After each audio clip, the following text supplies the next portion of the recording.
الشیطان الرجیم بسم اللہ الرحمن الرحیم یا بنی اسرائیل اذکروا نعمتی التی انعمت علیکم وانی فضلتکم علی العالمین واتقوا یوما لا تجزی نفس عن نفس شیئا ولا يقبل منها شفاعة ولا یؤخذ منها عدل ولا هم ینصرون صدق اللہ العظیم رب اشرح لی صدری ویسر لی امری واحلل عقدۃ من لسانی یفقہوا قولی۔ جیسا کہ میں نے عرض کیا تھا، سورہ بقرہ کے 5ویں رکوع سے اور 14ویں رکوع تک تو مسلسل، بلکہ 15ویں رکوع کی بھی پہلی 2 آیات شامل کرنی ہوں گی۔ یہ 10 رکوعوں سے 2 آیات زائد ہیں کہ جن میں خطاب کل کا کل بنی اسرائیل سے ہے۔ البتہ اس میں یہ فرق ہے کہ پہلا رکوع جو ہے وہ ان کو دعوت پر مشتمل ہے، نبی اکرم صلی اللہ علیہ وسلم پر ایمان لانے کی پرزور دعوت۔ بقیہ یہ 9 رکوع جو ہیں یہ ان پر فرد قرارداد جرم ہے جو عائد کی جا رہی ہے۔ ہم نے تمہارے ساتھ یہ احسان و اکرام کیا، تم پر یہ فضل کیا، یہ کرم کیا، تمہیں یہ حیثیت دی، تمہیں یہ مقام دیا، تم نے اس طور سے اپنے اس مشن کی خلاف ورزی کی، اپنے مقام اور مرتبے کو چھوڑ کر اور دنیا پرستی اختیار کی۔ یہ جو 9 رکوع ہیں ان میں بنی اسرائیل کی تاریخ کا تو یوں سمجھیے کہ ایک بہت بڑا حصہ اور نمایاں اس کے فیچرز آئیں گے، لیکن یہ سمجھ لیجئے کہ اصل میں یہ امت مسلمہ کو بھی ایک پیشگی تنبیہ ہے کہ کوئی مسلمان امت جب بگڑتی ہے تو یہ چیزیں اس میں آ جاتی ہیں۔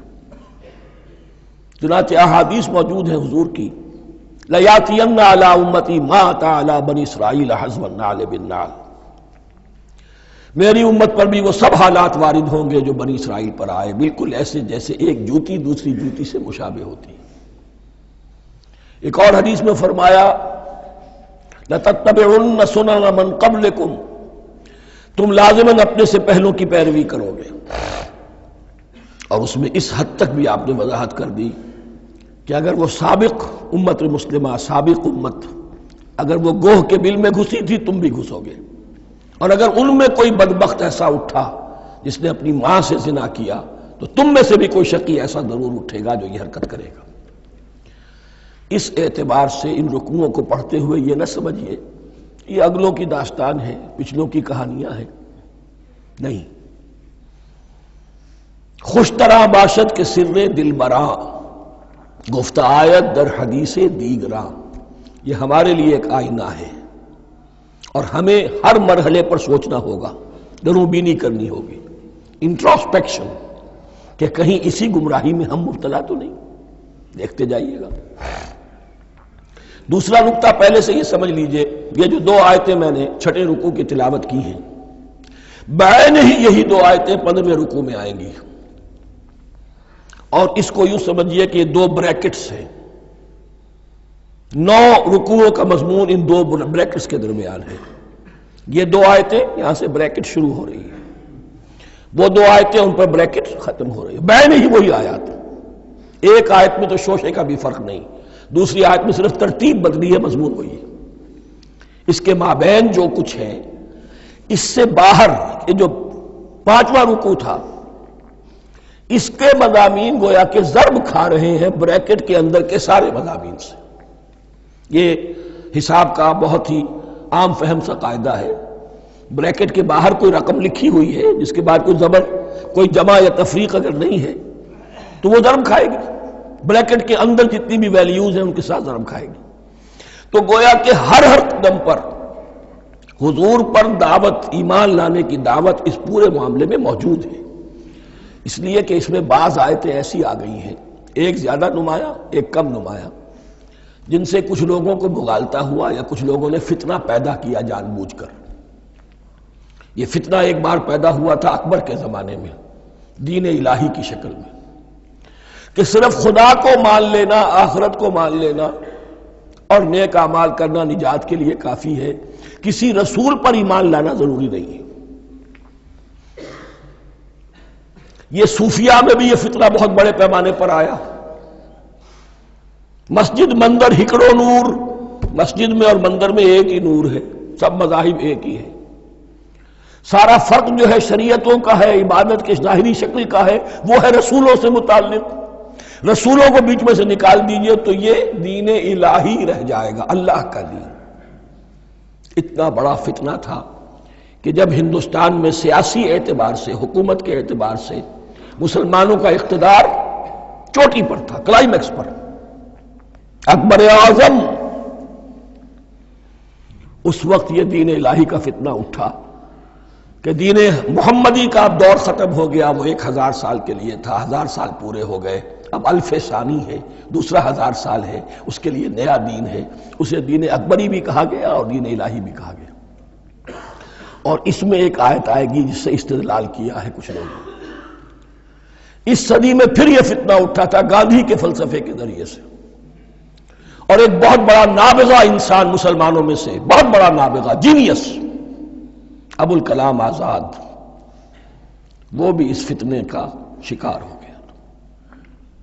متحدہ قومیت. چنانچہ گاندھی اپنی پرارتھنا میں کچھ قرآن کی تلاوت بھی کراتا تھا، کچھ گیتا بھی پڑھواتا تھا، کچھ اپنشدوں سے، کچھ بائبل سے، کچھ گرو گرنتھ سے. معلوم ہو یہ سب ٹھیک ہے، سب ایک ہے، سب لوگوں کو ایک ہونا چاہیے، ایک قوم ہونا چاہیے. مذہب تو انفرادی معاملہ ہے، کوئی مسجد میں چلا جائے، کوئی مندر میں چلا جائے، گردوارے میں چلا جائے، کوئی چرچ میں چلا جائے، کوئی سینیگاگ میں چلا جائے، کیا فرق واقع ہوتا ہے؟ اس کا توڑ یہی ہے کہ سمجھ لیجئے یہ جو 7 آیتیں ہیں 5ویں رکوع کی، یہ ہے بریکٹ کے باہر، اور یہ ضرب کھا رہی ہے مسلسل. اس بریکٹوں کے درمیان جتنی بھی مضمون آ رہا ہے وہ سب ان کے تابع ہوگا. گویا کہ جہاں تک حضور پر ایمان لانے کا معاملہ ہے وہ انڈرسٹوڈ سمجھا جائے گا، مقدر سمجھا جائے گا ہر مرحلے پر ان 2 بریکٹوں کے مابین. اب چلیے بسم اللہ. یا بنی اسرائیل اذکروا نعمتی التی انعمت علیکم وانی فضلتکم علی العالمین. اے اسرائیل کی اولاد، یاد کرو میرے اس انعام کو جو تم پر ہوا. اس کی وضاحت میں کر چکا ہوں، لیکن یہاں جو الفاظ آ رہے ہیں بہت زوردار.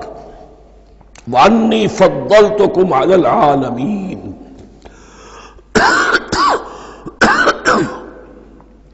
میں نے تمہیں فضیلت عطا کی تمام جہانوں پر. یہاں ایک قاعدہ نوٹ کر لیجئے، عربی نحو کا قاعدہ یہ ہے کہ کہیں ظرف جس میں کوئی شے ہے، ظرف کی جمع لے لیتے ہیں، مراد ہوتا ہے مظروف، ظرف کے اندر جو شے ہے اس کی جمع. تمام جہانوں پر فضیلت، کیا فرشتوں پر بھی فضیلت؟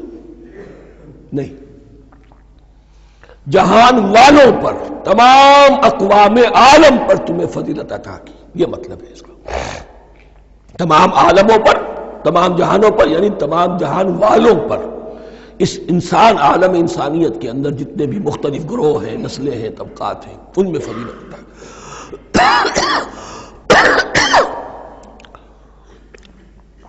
واتقوا یوما لا تجزی نفس عن نفس شیئا.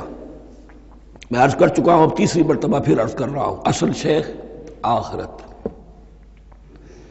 محاسبہ آخرت. یہ مستحضر ہوگا تو انسان سیدھا رہے گا.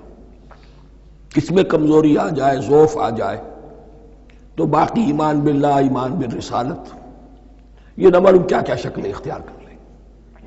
دیکھیے اس آیت کے اندر 4 اعتبارات سے محاسبہ آخرت کا زور ہے. واتقوا یوما، ڈرو اس دن سے، لا تجزی نفس عن نفس شیئا، جس دن کوئی جان کسی دوسرے کے کام نہ آ سکے گی. ولا يقبل منها شفاعہ، اور نہ کسی سے کوئی سفارش یا شفاعت قبول کی جائے گی. Categorical denial. ولا يؤخذ منها عدل، نہ کسی سے فدیہ قبول کیا جائے گا. ولا هم ينصرون، اور نہ انہیں کوئی مدد مل سکے گی. ہم نے طرح طرح کے عقیدے، شفاعت باطلہ کا تصور. اہل عرب سمجھتے تھے ہمیں یہ فرشتے جو ہے خدا کی بیٹیاں ہیں، یہ لات اور منات اور عزا ہم نے ان کے بت بنا رکھے ہیں. پوچھتے ہیں یہ اپنے ابا جان سے اللہ کی بیٹیاں ہیں نا، لاڈلی بیٹیاں چھڑا لیں گے ہمارے ہاں بھی تصور ہے اولیاء اللہ چھڑا لیں گے. یا شفاعت باطلہ، خود حضور کی شفاعت کے بارے میں جو غلط تصورات ہیں. ایک شفاعت حقہ ہے، اس کی وضاحت کا یہ موقع نہیں ہے. وہ آیت الکرسی پہ جب ہم پہنچیں گے انشاءاللہ تعالیٰ اسی سورہ مبارکہ میں تو اس کی وضاحت بھی ہوگی. یہ سارے جو ہم نے جو گھڑ رکھے ہیں خیالات، ان کی نفی اس آیت کے حوالے سے کی. وَاتَّقُوا يَوْمًا لَا تَجْزِي نَفْسٌ عَن نَفْسٍ شَيْئًا، کوئی انسان دوسرے انسان کے کام نہیں آ سکے گا. وَلَا يُقْبَلُ مِنْهَا شَفَاعَةٌ، کسی جان کی طرف سے کوئی سفارش قبول نہیں ہوگی. وَلَا يُؤْخَذُ مِنْهَا عَدْلٌ، نہ کوئی فدیہ قبول کیا جائے گا. وَلَا هُمْ يُنصَرُونَ، نہ انہیں کوئی مدد مل سکے گی. اب اس کے بعد اللہ تعالیٰ کے احسانات اور ان کی طرف سے جو ناشکریاں ہوئی ہیں ان کی بڑی تفصیل کے ساتھ اب بات چلے گی. تفصیل نہیں، تیزی کے ساتھ. یہ واقعات کئی 100 برس کے ہیں، لیکن ایک تو یہ کہ ان کی تفاصیل مکی صورتوں میں آ گئی ہیں. سب سے زیادہ سورہ اعراف میں ملے گی، اور بھی کئی صورتوں میں آپ کو مل جائے گی. یہاں پر تو پے بپے، جیسے کہ ایک قرارداد جرم کسی پر کی جاتی ہے تو اس میں سب گنوائے جاتے ہیں، تم نے یہ کیا یہ کیا یہ کیا. وَإِذْ نَجَّيْنَاكُم مِّنْ آلِ فِرْعَوْنَ، اور ذرا یاد کرو جب کہ ہم نے تمہیں نجات دی تھی فرعون کی قوم سے. یسومونکم سوء العذاب، وہ تمہیں بدترین عذاب میں مبتلا کیے ہوئے تھے. یذبحون ابناءکم ویستحیون نساءکم، تمہارے بیٹوں کو ذبح کر ڈالتے تھے اور تمہاری عورتوں کو زندہ رکھتے تھے. عورتیں تو پھر ان کے کام آتی تھی، گھر میں کام کاج کے لونیاں بنتی تھی، گھروں میں ڈال لیتے تھے.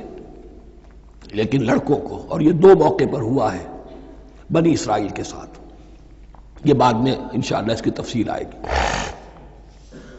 وَفِي ذَلِكُمْ بَلَاءٌ مِّن رَبِّكُمْ عَظِيمٌ، اور یقیناً اس میں تمہارے رب کی طرف سے تمہارے لیے بڑی آزمائش تھی. وَإِذْ فَرَقْنَا بِكُمُ الْبَحْرَ، اور یاد کرو جب کہ ہم نے تمہارے لیے سمندر کو پھاڑ دیا یا دریا کو پھاڑ دیا.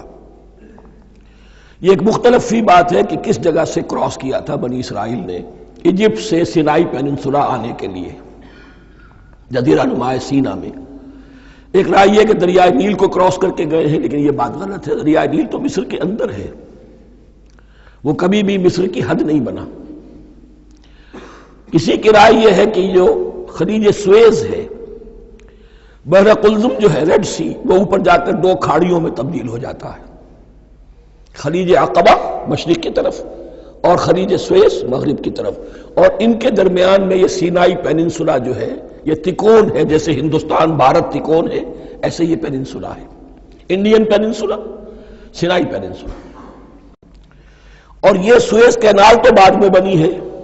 خلیج سویز اور میڈیٹرینین بحیرہ روم کے درمیان یہ کچھ چھوٹی چھوٹی، اگرچہ چھوٹی تھی سمندر کے لحاظ سے، بہت بڑی بڑی جھیلیں تھیں، اور ان جھیلوں ہی کو پھر جوڑ جوڑ کر درمیان میں جو خشکی تھی اس کو کاٹ کر سویز کینال بنائی گئی ہے.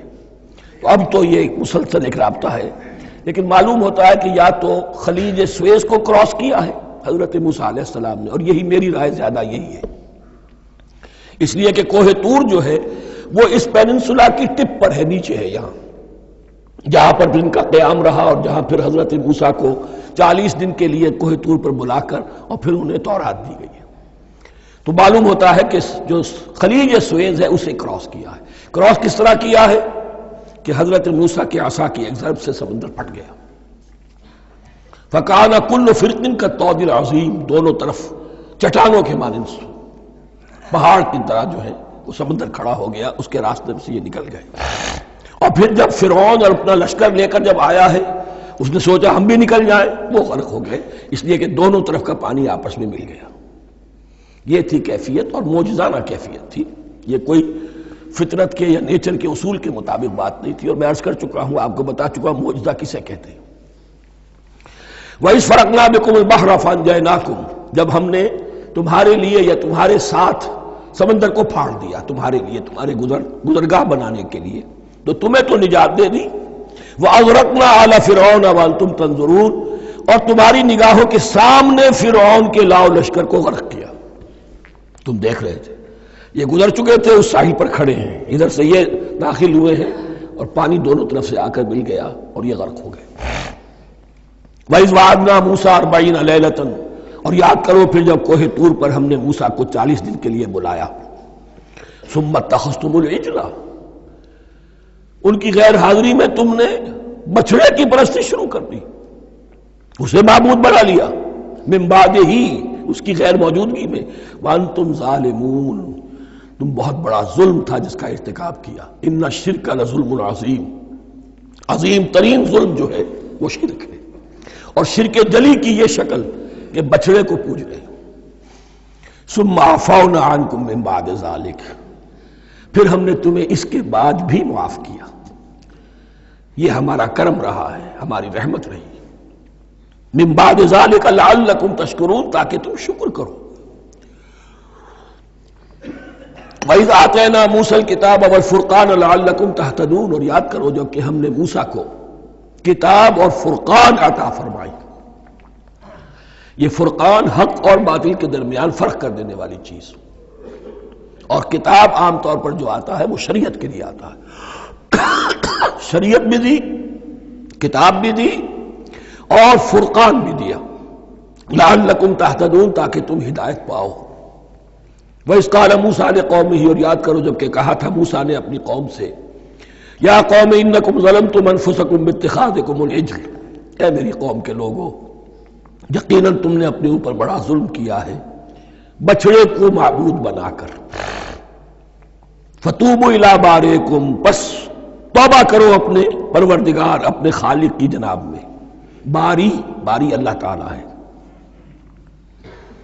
باری۔ فاقتلوا انفسکم، تو قتل کرو اپنے آپ کو۔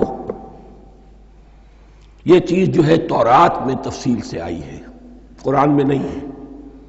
اسی اعتبار سے میں نے آپ کو بتایا تھا کہ تورات کا مطالعہ اس اعتبار سے مفید ہے کہ بہت سے واقعات جن کا قرآن میں ذکر ہے، اجمالاً اشارہ ہے، اس کی تفصیل کے لیے ہمیں تورات سے رجوع کرنا پڑتا ہے، ورنہ یہ کہ اس آیت کا صحیح مفہوم واضح نہیں ہوگا۔ فاقتلوا انفسکم، اپنے آپ کو قتل کرو، کیا مانی؟ یہ قتل مرتد کی سزا ہے۔ وہاں معلوم ہوتا ہے کہ حضرت موسیٰ نے یہ حکم دیا، 12 قبیلے تھے، ہر قبیلے میں سے کچھ لوگوں نے یہ کفر اور شرک کیا، باقی لوگوں نے نہیں کیا۔ انہیں حکم دیا گیا کہ اپنے قبیلے کے لوگ ان کو قتل کریں جو ان کے قبیلے میں سے اس کفر کے مرتکب ہوئے۔ انفسکم سے مراد یہ اپنے قبیلے کے لوگوں کو تم قتل کرو، اس لیے کہ قبائلی زندگی جو ہوتی ہے آپ کو معلوم ہے، اس میں کوئی اور قبیلہ ہاتھ لگا دے تو قبائلی عصبیت بھڑک اٹھے گی۔ 70,000 یہودی قتل ہوئے، اس سے بڑی توبہ اور ممکن نہیں، اس سے بڑا پرج، کسی بھی آئیڈیولوجیکل پارٹی کے اندر پرج بہت ضروری ہوتا ہے۔ کچھ لوگ آ گئے ایک نظریے کو قبول کر کے، رفتہ رفتہ نظریہ اوجل ہو گیا، کچھ مفادات، کچھ چودراہٹیں یہ مقدم ہو گئی، اسی سے جماعتیں خراب ہوتی ہیں، غلط راستے پہ پڑ جاتی ہیں، تحریکیں بھٹک جاتی ہیں۔ تو آئیڈیولوجیکل پارٹی، نظریاتی جماعتیں پرج کرتی رہتی ہیں کہ جو بھی ہمارے نظریے سے ہٹ گئے اب ان کو ہم کاٹ کر علیحدہ کر دیں، اور یہی سے قتل مرتد۔ تو یہ چیز حدیث میں ہے یا پھر قرآن میں یہاں ہے، اس حوالے سے جو لوگ ہمارے ہاں بعض علماء بھی ہیں، جدید دانشور ہیں، جو قتل مرتد کی جو حد ہے اسلام میں اس کو تسلیم نہیں کرتے، لیکن میرے نزدیک یہ شریعت موسوی کا تسلسل ہے کہ شریعت موسوی کی جس شے کو بدلا نہ گیا ہو، جس کے بارے میں صراحتاً یہ معلوم نہ ہو کہ یہ شے تبدیل کر دی گئی، تو وہ شریعت محمدی کا جز بن گئی۔ زنا پر رجم کا معاملہ بھی یہی ہے، قرآن مجید میں رجم کی صریح آیت کوئی موجود نہیں ہے، حدیث میں ہے۔ قرآن مجید میں مرتد کے قتل کے لیے کوئی آیت موجود نہیں ہے، حدیث میں ہے، سنت میں ہے، اور دونوں کی کا جو منبع ہے وہ اصل میں تورات ہے۔ تو اس بات کو اچھی طرح نقل کر لیجئے، یہ جگہ اکثر لوگ جو ہیں یہاں بہت سرسری طور سے گزر جاتے ہیں، یہ بہت اہم ہے، اور اس کے لیے تورات کی طرف رجوع کیجئے۔ 70,000، 6 لاکھ کل تھے، جب یہ مصر سے نکلے ہیں 6 لاکھ تھے. کتنے عرصے کے بعد پیننسولا پہنچے ہیں، سینائی پیننسولا میں اور طور میں کچھ اور ان کی تعداد بڑھ گئی ہوگی، لیکن یہ کہ ان میں سے 70 لاکھ کو قتل کیا اپنے ہاتھوں سے. ہر قبیلے نے اپنے جو مرتد تھے ان کو اپنے ہاتھ سے قتل کیا. فَتُوبُوا إِلَىٰ بَارِئِكُمْ فَاقْتُلُوا أَنفُسَكُمْ ذَلِكُمْ خَيْرٌ لَكُمْ عِندَ بَارِئِكُمْ، یہی تمہارے لیے تمہارے رب کے نزدیک بہتر بات ہے. فَتَابَ عَلَيْكُمْ، تو اللہ نے تمہاری توبہ قبول کر لی. توبہ قبول کس طرح ہوئی؟ یہ تزکیہ ہوا ہے امت کا کہ ان میں سے جن لوگوں نے اتنی بڑی غلط حرکت کی ہے ان کو کاٹ کر، ذبح کر کے، ان کو قتل کر کے پھینک دیا گیا. انہ هو التواب الرحیم، یقیناً وہ تو ہے ہی بہت توبہ کا قبول فرمانے والا اور بہت رحم فرمانے والا. وَإِذْ قُلْتُمْ يَا مُوسَىٰ لَن نُّؤْمِنَ لَكَ حَتَّىٰ نَرَى اللَّهَ جَهْرَةً، ایک اور واقعہ ان کی تاریخ کا. اور یاد کرو جب کہ تم نے کہا تھا اے موسیٰ ہم تو تمہاری بات نہیں مانیں گے. ایمان کے بعد جب لام کا حرف آئے تو اس کے معنی صرف تصدیق کے ہوتے ہیں. لن نؤمن لک، ہم آپ کی بات کی تصدیق نہیں کریں گے، حتیٰ نر اللہ جہرتن، جب تک کہ ہم دیکھ نہ لیں اللہ کو عیانن. ہمیں کیا پتا اللہ نے یہ کتاب دی آپ کو، آپ تو لے کر آ گئے. ہمارے سامنے تو پتھر کی کچھ تختیاں ہیں، اس پہ کچھ لکھا ہوا، کس نے لکھا ہمیں کیا پتا. اب دیکھیے ایک حضرت موسیٰ کی خواہش تھی رب ارنی انظر الیک، وہ کچھ اور شے تھی. یہ تخریبی ذہن ہے جو یہ کہہ رہا ہے کہ ہم بھی چاہتے ہیں کہ اللہ کو اپنی آنکھوں سے دیکھیں اور معلوم ہو کہ واقعی اس نے یہ کتاب آپ کو دی ہے. فَأَخَذَتْكُمُ الصَّاعِقَةُ، تو تمہیں آپ پکڑا ایک بہت بڑی کڑک نے، ایک بہت بڑی کڑک ہوئی اور سب کے سب مردہ ہو گئے. وَأَنْتُمْ تَنظُرُونَ، تمہارے دیکھتے دیکھتے ایک کڑک نے تمہیں آ لیا. ثُمَّ بَعَثْنَاكُمْ مِنْ بَعْدِ مَوْتِكُمْ، پھر ہم نے تمہیں دوبارہ اٹھایا تمہاری موت کے بعد. بعض لوگ اس کی یہ تعویل کر رہے ہیں کہ یہ موت نہیں تھی بلکہ بے ہوش ہو گئے تھے، یعنی جو بھی کڑک تھی اس کی وجہ سے سب کے سب بے ہوش ہو کے گر گئے. لیکن میرے نزدیک یہاں تعویل کی ضرورت نہیں. بعض سے بعد الموت اللہ کے لیے کوئی مشکل نہیں. ہم الفاظ کو خواہ کاہے کو ان کے اصل جو مفہوم ہے جو کہ صاف ہے، صریح ہے، اس سے خواہ کاہے کے لیے موڑ کر لے کر جائے. ثم بعثناکم من بعد موتکم لعلکم تشکرون، تاکہ تم شکر کرو. وظللنا علیکم الغمام وانزلنا علیکم المن والسلوى، اور ہم نے تم پر ابر کا سایہ کیا. اب 6 لاکھ کا قافلہ چل رہا ہے، سینائی پیننسولا، صحرا، کوئی اوٹ نہیں، کوئی سایہ نہیں، دق و دق، دھوپ کی تبش. تو اللہ کا فضل ہوا کہ ایک سائے کی طرح ابر جو ہے ان کے ساتھ ساتھ جہاں جہاں وہ جا رہے ہیں وہ ابر ان پر سایہ کیے ہوئے. وَأَنزَلْنَا عَلَيْكُمُ الْمَنَّ وَالسَّلْوَىٰ، کھانے کو کچھ نہیں تو من اور سلوہ نازل کیے گئے. من ایسے اترتا تھا رات کے وقت کہ جیسے شبنم کے قطرے ہوتے ہیں، لیکن وہ ہوتا تھا کسی ایسی چیز کا جس میں شیرینی تھی، اور پھر وہ زمین پر آ کر جم کر وہ ایک گویا کے دانہ بن جاتے تھے. یہ ان کا اناج ہو گیا. کاربوہائیڈریٹ سپلائی اس سے ہو گئی، من سے. اور سلوہ ایک خاص قسم کا پرندہ بٹیر کی شکل کا جو بے پناہ بڑی تعداد میں ان کے بڑے بڑے جھنڈ آتے تھے شام کے وقت، اور وہ ان کے ڈیرا جہاں ہوتا تھا اس کے گرد وہ اتر آتے تھے، اور رات کی تاریکی میں یہ آسانی سے ان کو پکڑتے تھے، ان کو کھاتے تھے بھون کر، اور یہ ان کی پروٹین ہو گئی. پوری غذا جو ہے اللہ تعالیٰ نے ان کو فراہم کر دی. وَأَنزَلْنَا عَلَيْكُمُ الْمَنَّ وَالسَّلْوَىٰ كُلُوا مِن طَيِّبَاتِ مَا رَزَقْنَاكُمْ، کھاؤ ان پاکیزہ چیزوں کو جو ہم نے تمہیں عطا کی ہیں. وَمَا ظَلَمُونَا، ہم نے تو ان پر کوئی ظلم نہیں کیا. وَلَٰكِن كَانُوا أَنفُسَهُمْ يَظْلِمُونَ، لیکن وہ خود ہی اپنے اوپر ظلم ڈھاتے رہے، ہر قدم پر نافرمانی اور ناشکری. اس کی بھی ناشکری آگے آ جائے گی چل کر، من و سلوہ سے بھی ناشکری کی انہوں نے. وَإِذْ قُلْنَا ادْخُلُوا هَٰذِهِ الْقَرْيَةَ فَكُلُوا مِنْهَا حَيْثُ شِئْتُمْ رَغَدًا وَادْخُلُوا الْبَابَ سُجَّدًا وَقُولُوا حِطَّةٌ نَغْفِرْ لَكُمْ خَطَايَاكُمْ. اور یاد کرو جب کہ ہم نے تم سے کہا تھا اس شہر میں داخل ہو جاؤ اور پھر کھاؤ اس میں سے بافراغت جہاں سے چاہو جو چاہو، لیکن دیکھنا دروازے میں داخل ہونا جھک کر اور کہتے رہنا مغفرت مغفرت مغفرت، ہم تمہاری خطاؤں سے درگزر فرمائیں گے۔ اس آیت کو سمجھنے کے لیے ذرا تاریخی بات سمجھ لیجئے۔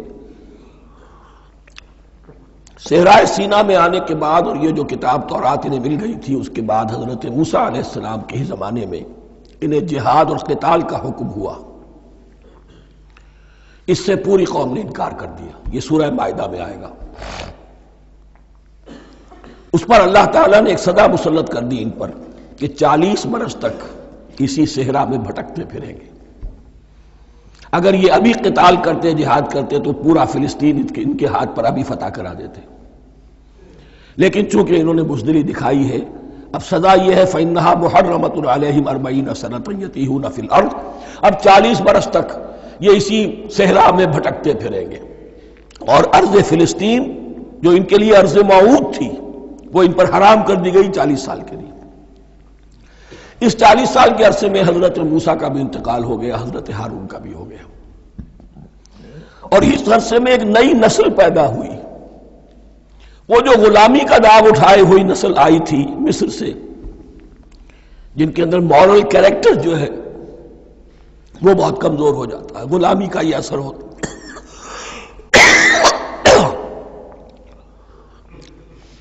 وہ پوری نسل ختم ہو گئی، نئی نسل اب پیدا ہوئی، 40 برس صحرا میں پیدا ہوئے، یہی پلے بڑھے، ان میں اب ایک جذبہ تھا۔ حضرت موسیٰ کے پھر جو خلیفہ تھے یوشع ابن نون، جوشوا، تورات میں ان کا نام جوشوا ہے، یوشع، ان کی سرکردگی میں اب بنی اسرائیل کی اس نئی نسل نے قتال کیا، جنگ کی، اور پہلا شہر جو فتح ہوا وہ اریحا۔ آج بھی وہ شہر جو ہے جیریکو جو آپ دیکھتے ہیں خبروں کے اندر آتا ہے بار بار، اریحا اس کا پرانا نام ہے، یہ شہر فتح ہوا۔ اس فتح کی بات کا تذکرہ ہو رہا ہے۔ یاد کرو جب کہ ہم نے تم سے کہا تھا اس بستی میں، اس شہر میں داخل ہو جاؤ فاتحانہ، اور پھر جو کچھ یہاں ہے، جو نعمتیں ہیں ان سے متمتع ہو، کھاؤ پیو، لیکن داخل ہونا سجدہ کرتے ہوئے، مراد کیا؟ جھک کر، یعنی ایسا نہ ہو کہ تکبر کی وجہ سے تمہاری گردنیں اکڑ جائیں، گردنیں جھکا کر اللہ کا احسان مانو، یہ نہ سمجھو کہ یہ فتح تم نے حاصل کی۔ اس کی تفسیر اصل میں نظر آتی ہے حضور کی شخصیت میں، کہ جب فتح مکہ کے موقع پر مکے میں داخل ہوئے ہیں تو جس سواری پر آپ بیٹھے ہوئے تھے، آپ کی پیشانی اس کی گردن کے ساتھ جڑی ہوئی تھی۔ یہ وقت ہوتا ہے جب کہ تکبر اور تعلی، فاتح کی حیثیت سے آنا، اور بندہ مومن کے لیے یہی وقت ہے تواضع کا، جھکنے کا۔ وَقُولُوا حِطَّةٌ، حتیٰ یحط کہتے ہیں جھاڑ دینے کو، تو اس کے معنی کیا ہے؟ اے اللہ ہمارے گناہ جھاڑ دے، مغفرت، اے اللہ ہمیں مغفرت، ہماری مغفرت فرما، جو خطائیں ہو گئی بخش دے۔ قولوا حِطَّةٌ، تمہاری زبان پر استغفار ہونا چاہیے، تمہاری گردنیں جھکی ہوئی ہونی چاہیے۔ نغفر لکم خطایاکم، اگر تم اس پر عمل کرو گے ہم تمہاری خطائیں جو ہیں انہیں معاف فرما دیں گے۔ وسنزید المحسنین، اور جو تم میں محسن ہوں گے انہیں اور بھی زیادہ دیں گے، اور انعام و اکرام آئیں گے۔ فبدل الذین ظلموا قولا غیر الذی قیل لہم، تو ان میں سے جو ظالم تھے، جو بد کردار تھے، انہوں نے بدل دیا، ایک اور قول اختیار کر لیا اس قول کی جگہ جو انہیں کہا گیا تھا حتہ حتہ، انہوں نے کہنا شروع کیا ہنتا ہنتا، ہمیں تو گیہوں چاہیے۔ یہ بعد میں ابھی آ جائے گا اگلے رکوع کے اندر، کہ من و سلوہ سے ان کی طبیعتیں بھر گئی تھی ایک ہی چیز کھا کھا کے۔ اب وہ کہہ رہے تھے کوئی چیز ہمیں جو ہے زمین کی روئیدگی میں سے، پیداوار میں سے، تو وہ ان کے زبان پر انہوں نے مذاق اڑاتے ہوئے گویا کہ حضرت موسیٰ علیہ السلام کے ذریعے سے حکم ملا ہے، استہزاء کر رہے ہیں، حتۃ کی بجائے حنتۃ۔ فَأَنزَلْنَا عَلَى الَّذِينَ ظَلَمُوا رِجْزًا مِنَ السَّمَاءِ بِمَا كَانُوا يَفْسُقُونَ، تو جن لوگوں نے یہ حرکت کی تھی ان پر ہم نے آسمان سے ایک بہت بڑا عذاب نازل کیا۔ تورات سے معلوم ہوتا ہے کہ پلیگ آئی اور جنہوں نے یہ حرکت کی تھی وہ سب کے سب ہلاک ہو گئے یریکو کے اندر، بما کانوا یفسقون، بسبب اس نافرمانی کے جو انہوں نے کی۔ وَإِذِ اسْتَسْقَىٰ مُوسَىٰ لِقَوْمِهِ فَقُلْنَا اضْرِب بِّعَصَاكَ الْحَجَرَ۔ اب یہ پھر صحرائے سینا کا واقعات آ رہے ہیں، ان میں ترتیب زمانی نہیں ہے۔ اریحا کی فتح جو ہے حضرت موسیٰ کے بعد ہے، لیکن اب یہاں پہ پھر ابھی وہ جو صحرائے تیہ میں جب بھٹک رہے تھے پھر اس کا ذکر ہے۔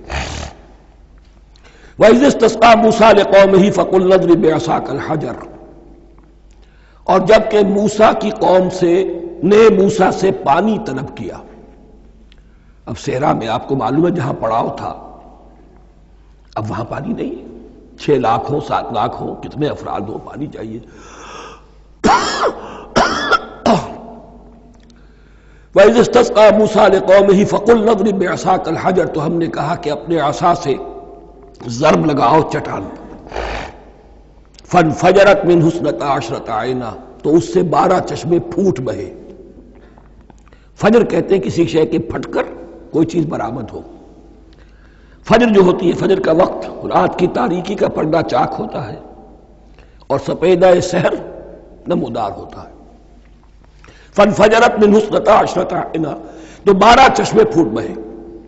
قَدْ عَلِمَ كُلُّ أُنَاسٍ مَشْرَبَهُمْ، یہاں اناس سے کیا مراد ہے؟ ہر قبیلہ، ہر قبیلے نے اپنا گھاٹ معین کر لیا۔ 12 قبیلے تھے، اگر علیحدہ علیحدہ نہ ہوتا معاملہ، 12 چشمے اسی لیے دیے گئے کہ لڑے نہ جھگڑے نہ۔ پانی تو بہت بڑی چیز ہے، کہیں پانی پینے پلانے پہ جھگڑا اور کہیں گھوڑا آگے بڑھانے پہ جھگڑا، یہ تو قبائلی زندگی کے اندر ہوتی ہی چیزیں۔ تو اس اعتبار سے اللہ تعالیٰ نے ان کے لیے یہ سہولت کی کہ 12 چشمے پھوٹ بہے۔ قد علم کل اناس مشربہم، ہر ایک نے اپنا گھاٹ جان لیا، معین کر لیا۔ کلوا واشربوا من رزق اللہ، گویا کہ کہہ دیا گیا کہ کھاؤ اور پیو اللہ کے رزق میں سے۔ ولا تعثوا فی الارض مفسدین، اور زمین میں فساد مچاتے نہ پھرو۔ کھانے پینے کے لیے پانی بھی ادھر آ گیا، کھانے کے لیے من و سلوہ آ گیا۔ اب دیکھیے ان کی ناشکری۔ وَإِذْ قُلْتُمْ يَا مُوسَىٰ لَن نَّصْبِرَ عَلَىٰ طَعَامٍ وَاحِدٍ، یاد کرو جب کہ تم نے کہا تھا اے موسیٰ ہم ایک کھانے پر تو صبر نہیں کر سکتے، کھا کھا کے بکتا گئے ہیں من و سلوہ۔ فَادْعُ لَنَا رَبَّكَ، تو ذرا اپنے رب سے دعا کرو، پکارو ہمارے لیے اپنے رب کو۔ یخرج لنا، وہ نکالے ہمارے لیے مما تنبت الارض، زمین کی روئیدگی اور پیداوار میں سے، نباتات ارضی میں سے، من بقلہا اس کی ترکاریاں، وقصائہا اور ککڑیاں، کھیرے اور ککڑیاں، ان سب کے لیے یہ لفظ ہے۔ وفومہا، ایک ترجمہ گیہوں کیا گیا ہے لیکن میرے نزدیک زیادہ صحیح ترجمہ ہے لہسن، اور سرائکی زبان میں بھی اور ممکن ہے کہ سندھی میں بھی ہو تھوم، تھوم کہتے ہیں لہسن کو، یہ فوم کی بدلی ہوئی شکل ہے، اس لیے کہ یہی علاقہ ہے جس میں عرب آئے تھے، تو عربوں کی زبان کے بہت سے الفاظ جو ہیں سرائکی زبان میں خاص طور پر وہ بہت زیادہ تو تھوڑی سی شکل بدل کر وہ کافی تعداد میں موجود ہے۔ وعدسہا، اور دال خاص طور پر مسور کی، وبصلہا، اور پیاز۔ اب جو چٹخارے جس سے بنتے ہیں سالن کے، ان کی زبانیں وہ چٹخارے مانگ رہی۔ ظاہر بات ہے کہ اگر وہ سلوا بھی تھا، بٹیرا ہے، اسے آگ کے اوپر ذرا سا تپایا اور کھایا، وہ ایک ہی خاص قسم کی غذا ہے جو چل رہی ہے۔ اسی طرح من جو ہے وہ ایک خاص قسم کا سیریل ان کے لیے بن گیا ہے، لیکن یہ جو چٹخارے ہیں یہ تو لہسن سے ہے، پیاز سے ہے، ترکاریوں سے ہے، ان تمام چیزوں سے، دال کا اپنا ایک ذائقہ ہے۔ قَالَ تَسْتَبْدِلُونَ الَّذِي هُوَ أَدْنَىٰ بِالَّذِي هُوَ خَيْرٌ، حضرت موسیٰ نے فرمایا کیا تم وہ شے بدلے میں لینا چاہتے ہو اس کے، کیا وہ شے جو کمتر ہے بدلے میں چاہتے ہو اس کے کہ جو بہتر ہے؟ من و سلوہ کہیں بہتر ہے اللہ کی طرف سے جو تمہیں دیا گیا ہے، تم اس سے تمہارا جی بھر گیا ہے، اس کو ہاتھ سے دے کر چاہتے ہو کہ یہ ادنا چیزیں تمہیں ملے۔ اہبتو مصرن، اب یہ لفظ آ گیا اہبتو، اب ظاہر بات ہے یہ آسمان سے زمین پر اترنے کے لیے لفظ نہیں ہے اہبتو، یہاں اس کا ترجمہ صحیح ہوگا سیٹل ڈاؤن سم ویئر، اگر زمین کی یہ چیزیں چاہیے تو کہیں سیٹل ہو جاؤ اور کاشت کرو، بیج ڈالو، آبیاری کرو، یہ ساری چیزیں تمہیں مل جائیں۔ اہبطوا مصرا، کہیں سیٹل ڈاؤن ہو جاؤ، کہیں اتر پڑو کسی بستی میں، کسی علاقے میں، فإن لکم ما سألتم، تمہیں مل جائے گا جو کچھ کہ تم نے مانگا۔ وَضُرِبَتْ عَلَيْهِمُ الذِّلَّةُ وَالْمَسْكَنَةُ وَبَاءُوا بِغَضَبٍ مِّنَ اللَّهِ۔ اب یہ ہے ان کی وہ خباثتیں، ان کے وہ ناشکریاں، ان کی وہ معصیتیں، ان پر جو آخری حکم دیا جا رہا ہے، جو اگر آپ برا نہ مانیں تو میں عرض کروں گا آج یہود پر اتنا اپلیکیبل نہیں ہے جتنا مسلمانوں پر ہے۔ ضربت علیہم الذلۃ والمسکنۃ وباؤوا بغضب من اللہ۔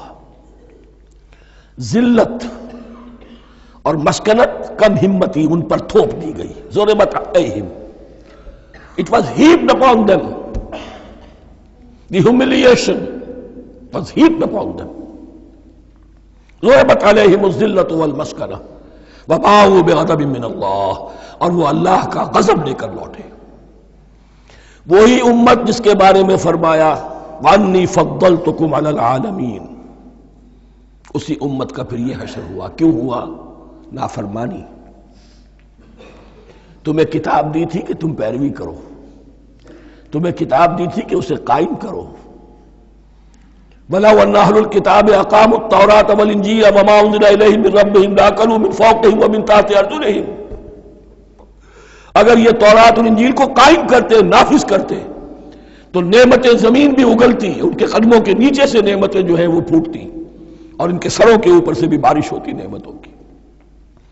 لیکن اگر تم نے اس کو چھوڑ کر اپنی خواہشات، اپنے نظریات، اپنے خیالات، اپنا تمرد، اپنی سرکشی، اپنی حاکمیت، اپنی مصلحتیں، اپنی عقل، اس کو بالا تر کیا، تو پھر جو قوم اللہ کے قانون کی، اللہ کی ہدایت کی، اللہ کی کتاب کی امین ہوتی ہے دنیا میں، وہ اللہ کی ریپرزنٹیٹو ہوتی ہے، نمائندہ ہوتی ہے۔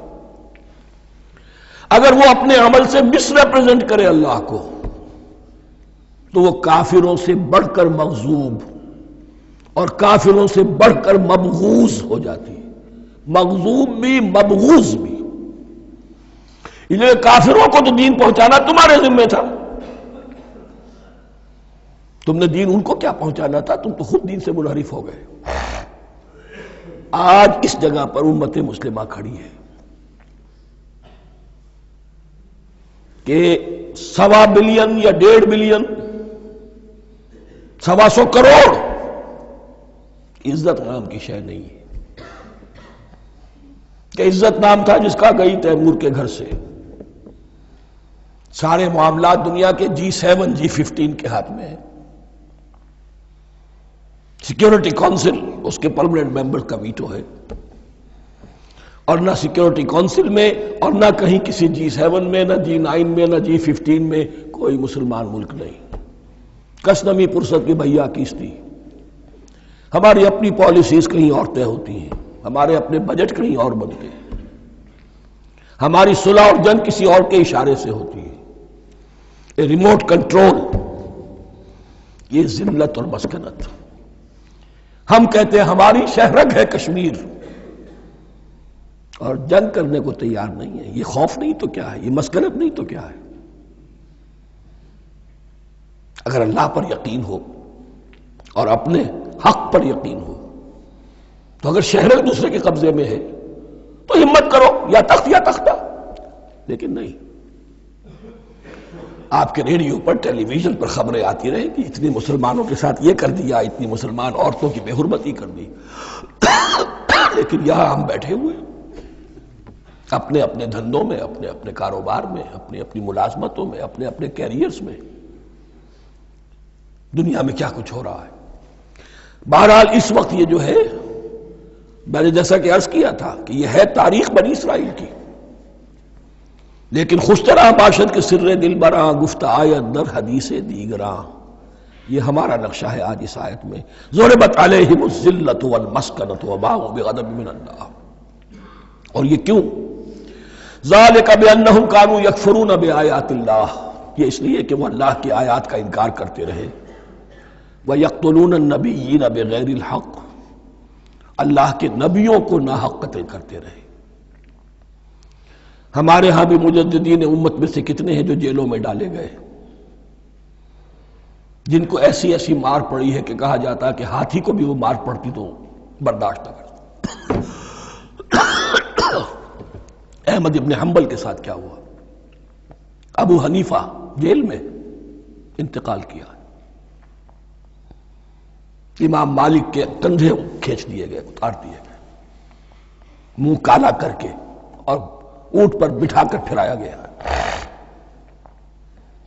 امام دار الہجرہ شیخ احمد سرہندی جیل میں رہے، سید احمد بریلوی اور ان کے ساتھیوں کو خود مسلمانوں نے تہہ تیغ کیا ہے۔ بہرحال یہ داستانیں ہیں، اب نبی تو کوئی نہیں آئے گا، ان کے ہاں نبی تھے، ہمارے ہاں مجددین ہیں، علماء حق ہیں، جیسے کہ حدیث بھی ہے علماء امتی کا انبیاء بنی اسرائیل، تو جو انہوں نے انبیاء کے ساتھ کیا ہم نے مجددین اور علماء کے ساتھ کیا۔ ذالک بما عصوا وکانوا یعتدون، اور یہ ہوا ان کی نافرمانیوں کی وجہ سے اور حد سے تجاوز کرنے کی وجہ سے۔ اللہ تعالیٰ تو ظالم نہیں ہے، اللہ نے تو اونچا مقام دیا تھا، ہمیں بھی خیر امت قرار دیا، کنتم خیر امت اخرجت للناس تأمرون بالمعروف وتنہون عن المنکر وتؤمنون باللہ۔ اب اگر ہم نے وہ اپنا مشن چھوڑ دیا تو ذلت اور مسکنت وہ ہمارا مقدر بن گئی۔ اللہ کا قانون اور اللہ کا عدل بے لاگ ہے، وہ فرام امہ ٹو امہ چینج نہیں ہوتا۔ سنت اللہ جو ہے لن تجد لسنت اللہ تحویلا ولن تجد لسنت اللہ تبدیلا، اللہ کی سنت بدلتی نہیں۔ بنی اسرائیل کا جو حشر ہوا آج وہ ہمارا ہو رہا ہے۔ بہرحال اس پر میری جو کتاب ہے سابق اور موجودہ مسلمان امتوں کا ماضی حال اور مستقبل، اس کا مطالعہ کیجیے۔ اب آ گئی وہ آیت کہ جس سے استدلال کیا گیا ہے کہ ایمان بالرسالت نجات کے لیے ضروری نہیں ہے۔ ان الذین آمنوا والذین ہادوا والنصارى والصابئین من آمن باللہ والیوم الآخر وعمل صالحا فلہم اجرہم عند ربہم ولا خوف علیہم ولا ہم یحزنون۔ یقیناً جو لوگ ایمان لائے، اور اس سے مراد ہے جو ایمان لائے حضور پر، محمد پر صلی اللہ علیہ وسلم، والذین ہادوا، اور جو یہودی ہو گئے، والنصارى، اور نصرانی، والصابئین، اور صابی وہ لوگ تھے عراق کے علاقے میں رہتے تھے جو کہتے تھے کہ ہم دین ابراہیمی پر ہیں، لیکن ان کے ہاں بھی بہت کچھ بگڑ گیا تھا، جیسے حضرت ابراہیم کی نسل حضرت اسماعیل کی نسل بگڑ گئی تھی تو اس طرح وہ بھی بگڑ گئے تھے، ستارہ پرستی زیادہ تر ان کے ہاں تھی۔ من آمن باللہ والیوم الآخر، جو کوئی بھی ایمان لایا اللہ پر اور یوم آخر پر، وعمل صالحا، اور اس نے عمل کیے اچھے، فلہم اجرہم عند ربہم، تو ان کے لیے محفوظ ہے ان کا اجر ان کے رب کے پاس، ولا خوف علیہم ولا ہم یحزنون، اور نہ ان پر کوئی خوف ہوگا اور نہ وہ کسی حزن سے دوچار ہوں گے۔ ظاہر الفاظ کے اعتبار سے دیکھیے کہ یہاں ایمان بالرسالت کا ذکر نہیں ہے۔ ویسے تو اگر کوئی اس سے یہ غلط استدلال کرتا ہے تو اس کا پہلا جو اصولی جواب ہے وہ تو یہ ہے کہ ایسی حدیثیں بھی موجود ہیں، من قال لا الہ الا اللہ دخل الجنہ، تو اس کے کیا معنی ہے؟ صرف کہنے سے جنت میں داخل ہو جائیں گے، کسی عمل کی ضرورت نہیں؟ جواب یہ دیا جائے گا پورے قرآن کو سامنے رکھو، پورے حدیث کے ذخیرے کو سامنے رکھو، کسی ایک جگہ سے کوئی ایک نتیجہ نکال لینا وہ صحیح نہیں۔ لیکن اس کے علاوہ وہ اصول جو میں بیان کر چکا ہوں کہ یہ سلسلہ شروع کہاں سے ہوا ہے، 5واں رکوع، وَآمِنُوا بِمَا أَنزَلْتُ مُصَدِّقًا لِمَا مَعَكُمْ وَلَا تَكُونُوا أَوَّلَ كَافِرٍ بِهِ، انہیں ایمان کی زوردار دعوت سے تو یہ ساری بات شروع ہوئی ہے۔ اب فصاحت اور بلاغت کا یہ تقاضا ہے کہ بار بار اس کو دہرایا نہ جائے، وہ بات انڈرسٹوڈ رہے گی، مقدر رہے گی، سمجھی جائے گی کہ ہر جگہ پر وہ موجود ہے، اس لیے کہ ساری گفتگو ہو رہی ہے اسی کے حوالے سے۔ وَآمِنُوا بِمَا أَنزَلْتُ مُصَدِّقًا لِمَا مَعَكُمْ وَلَا تَكُونُوا أَوَّلَ كَافِرٍ بِهِ وَلَا تَشْتَرُوا بِآيَاتِي ثَمَنًا قَلِيلًا وَإِيَّايَ فَاتَّقُونِ۔ اس حوالے سے یوں سمجھیے اب اس آیت کو کہ یہاں پر کچھ الفاظ محذوف مانے جائیں گے. ان الذین آمنوا والذین ہادوا والنصارى والصابئین من آمن باللہ والیوم الآخر وعمل صالحا فی ایامہم فلہم اجرہم عند ربہم ولا خوف علیہم ولا ہم یحزنون. ہر دور میں جبکہ ابھی حضرت عیسیٰ نہیں آئے تھے تو جو بھی یہودی تھے اس وقت تک حضرت موسیٰ کے ماننے والے، وہ جو بھی اللہ پر ایمان رکھتے تھے اور نیک عمل کرتے تھے، آخرت کو مانتے تھے، ان کی نجات ہو جائے گی. لیکن حضرت عیسیٰ کے آنے کے بعد ان کو نہیں مانا، اب وہ کافر قرار پائے.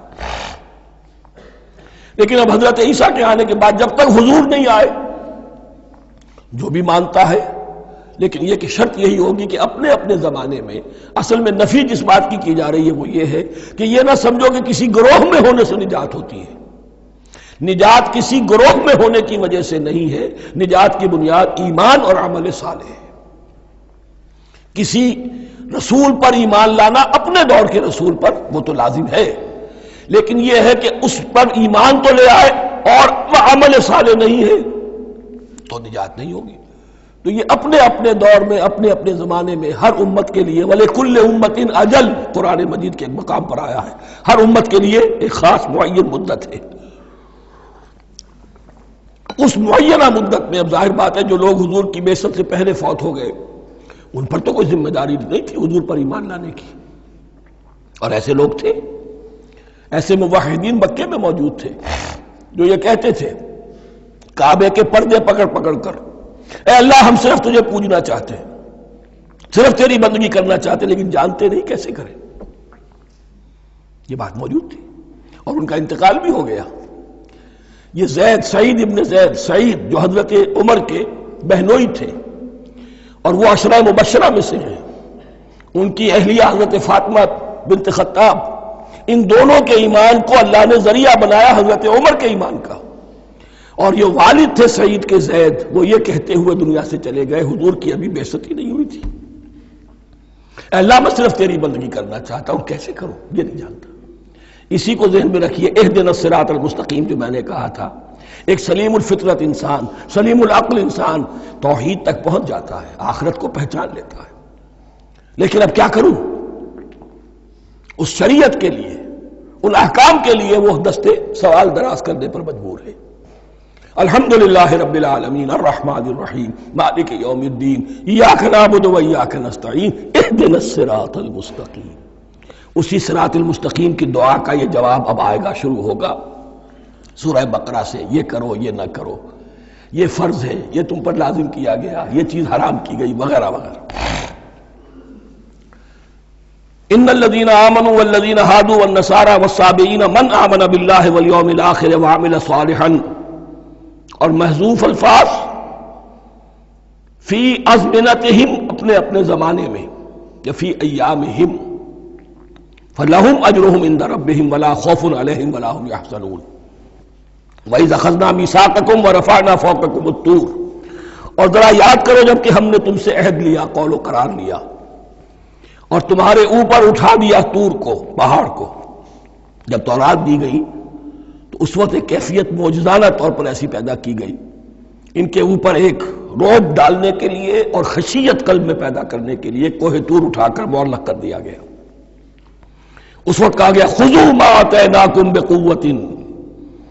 تو اس قول و قرار کے وقت ایک معجزے کی شکل یہ ہوئی تھی.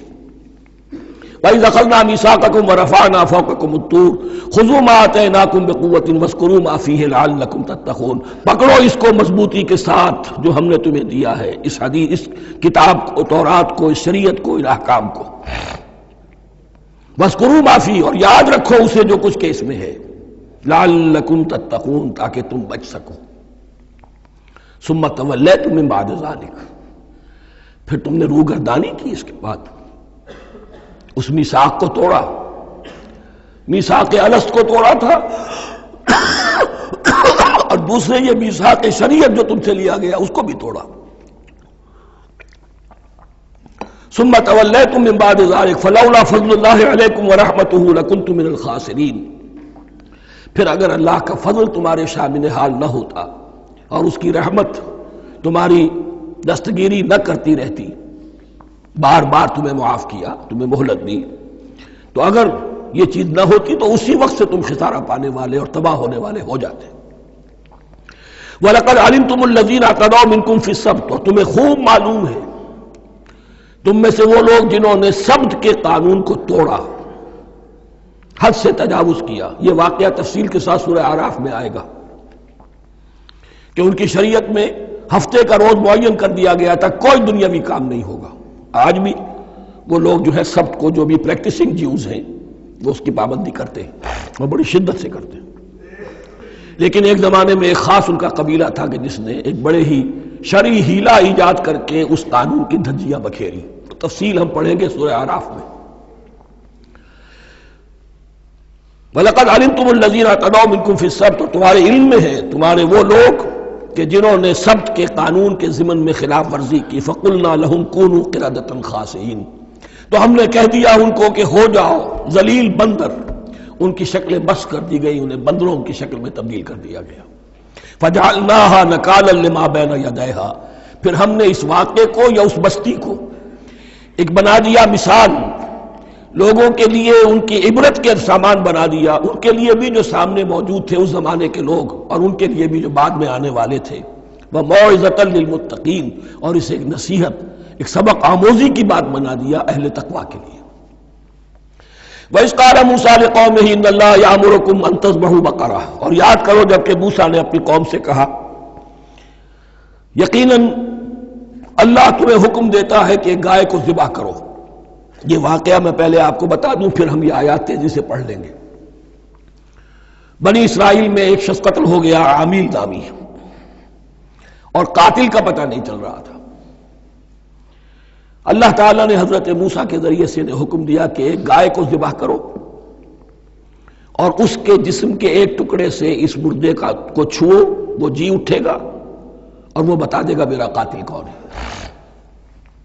اب یہ کہ یہ معجزات کی شکل ہے جو بار بار آ رہے ہیں، اور سابق اس امت کے اندر معجزات کا آپ کو بہت عمل دخل ملے گا۔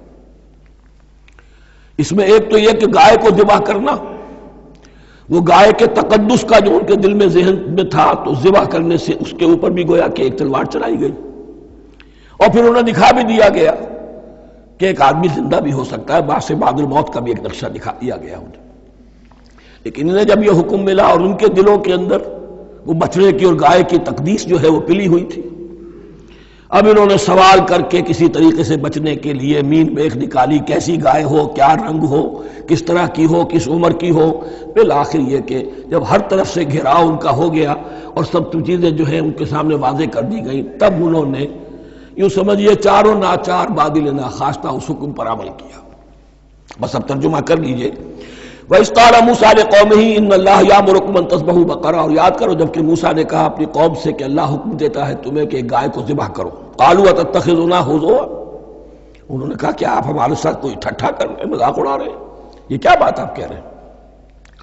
قَالَ أَعُوذُ بِاللَّهِ أَنْ أَكُونَ مِنَ الْجَاهِلِينَ، فرمایا میں اللہ کی پناہ طلب کرتا ہوں اس سے کہ میں جاہلوں میں سے ہو جاؤں، کہ میں ان دین کے معاملات کے اندر استہزاء اور تمسخر کو شامل کر دوں۔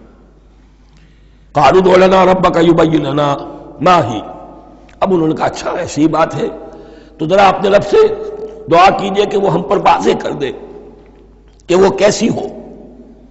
قال انه يقول، حضرت موسیٰ نے فرمایا، اللہ تعالیٰ فرماتا ہے انها بقرۃ لا فارض ولا بکر، وہ ایک ایسی گائے ہونی چاہیے کہ جو نہ بوڑھی ہو نہ بالکل بچھیا ہو، عوان بین ذالک، ان کے بین بین ہو۔ فَفَعَلُوا مَا تُؤْمَرُونَ، تو اب کر گزرو جو تمہیں حکم دیا گیا۔ قَالُوا ادْعُ لَنَا رَبَّكَ يُبَيِّن لَنَا مَا لَوْنُهَا، اب انہوں نے پھر کہا ذرا ایک دفعہ اور دعا کیجئے اپنے رب سے، وہ ہمیں بتا دے اس کا رنگ کیسا ہونا چاہیے۔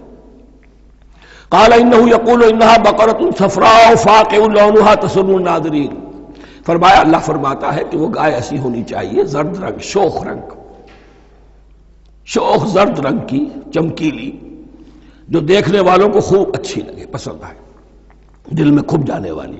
اب جو زیادہ سے زیادہ ان کے ہاں مقدس سمجھے جاتے تھی گائے، رفتہ رفتہ سوال کر کے اگر پہلے ہی حکم پر وہ کر دیتے تو کسی بھی گائے کو ذبح کر دیتے، لیکن یہاں گھیراؤ ان کا ہو رہا ہے کہ جس کی تقدس کا ان کے ذہن میں زیادہ سے زیادہ تاثر ہے اسی کو واضح کیا جائے۔ قالوا ادع لنا ربک یبین لنا ما ہی، پھر انہوں نے کہا پھر ذرا اللہ سے دعا کیجئے اور وہ ہمیں یہ بتائے کہ وہ کیسی ہو۔ ان البقرہ تشابہ علینا، یقیناً ہم کچھ شبہ میں پڑ گئے ہیں، یہ گائے کا معاملہ مشتبہ ہو گیا ہے ہم پر۔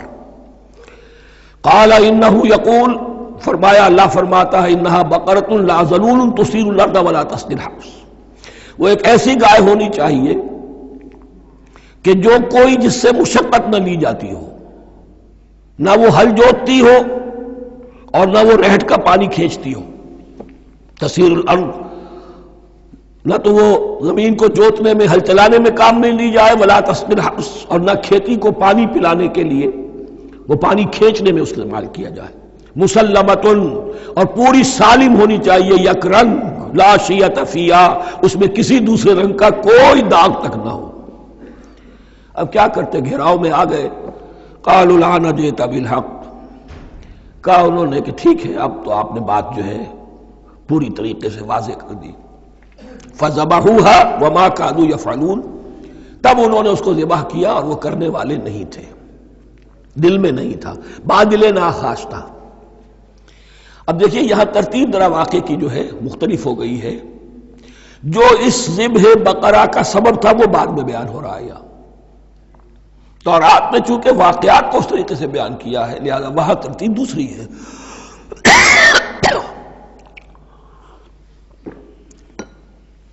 وَإِذْ قَتَلْتُمْ نَفْسًا فَادَّارَأْتُمْ فِيهَا، اور یاد کرو جب کہ تم نے ایک جان کو قتل کیا تھا اور اس کا الزام تم ایک دوسرے پر لگا رہے تھے، یعنی کسی کا پتہ نہیں چل رہا تھا قاتل کون ہے۔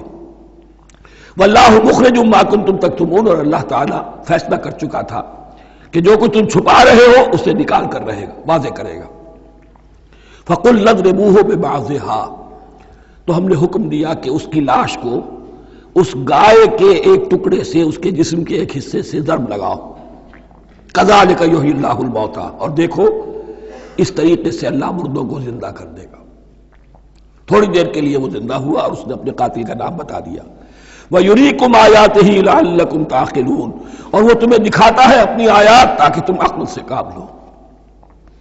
اب جو الفاظ آ رہے ہیں بہت سخت ہیں، بہت سخت ہیں، لیکن ان کو پڑھتے ہوئے درون بینی ضرور کیجیے گا، اپنے اندر جھانکیے گا۔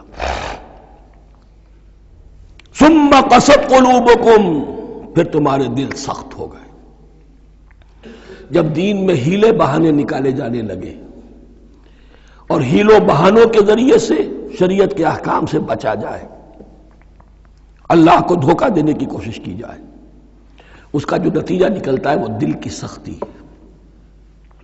ثم قست قلوبکم، پھر تمہارے دل سخت ہو گئے۔ فہی کالحجارۃ او اشد قسوہ، تو وہ تو اب پتھروں کے مانند ہیں بلکہ سختی میں ان سے بھی زیادہ شدید ہے۔